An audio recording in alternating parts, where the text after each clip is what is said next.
There's heated debate about proposed congressional maps in Maryland, including a major shift in Maryland's only Republican district. We break down the numbers and hear from a lawmaker who previously stopped redistricting efforts in court. And our Spotlight on Maryland team continues digging into the state's handling of fraud claims surrounding the SNAP program. Lawmakers held a hearing on SNAP today in Annapolis. Brooke Conrad shares what was discussed in just a moment. We begin with Jeff Abel joining us live with the intensifying debate over Maryland's proposed congressional maps. Jeff? Well, Republicans say last night's passage of the governor's redistricting plan puts them one step closer toward being silenced in Washington.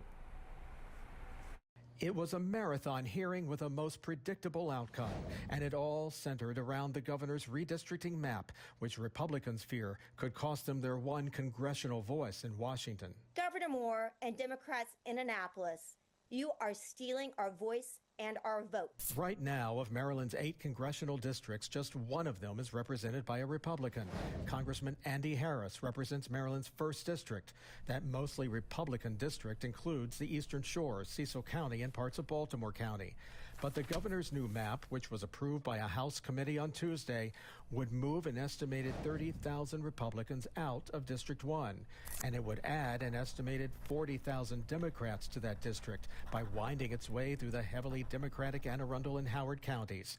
The redistricting would provide Democrats with an estimated 12-point partisan lead. What this map will do is exclude every single Republican from being in Washington, D.C. By gaining an additional seat in Congress, Democrats hope to level the playing field in Washington. It's an important question of what's the value of one vote. And I think the answer to that is actually a question of what's the value of democracy. How can you ask us to trust democracy when you're taking it so lightly? Of the 4.3 million voters currently registered in Maryland, about half of them, 2.2 million, are registered Democrats. About 1 million voters are registered Republicans. The rest, about 1 million more, are independents and third-party voters.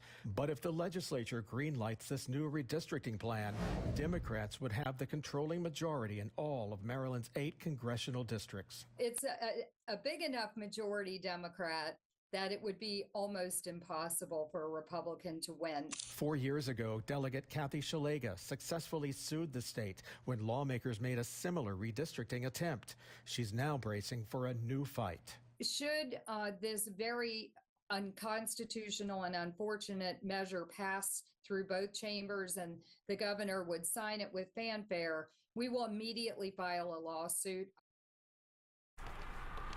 Well, the measure may not get that far while it is sailing through the House. Senate President Bill Ferguson says he will not be bringing it to a vote in the Senate.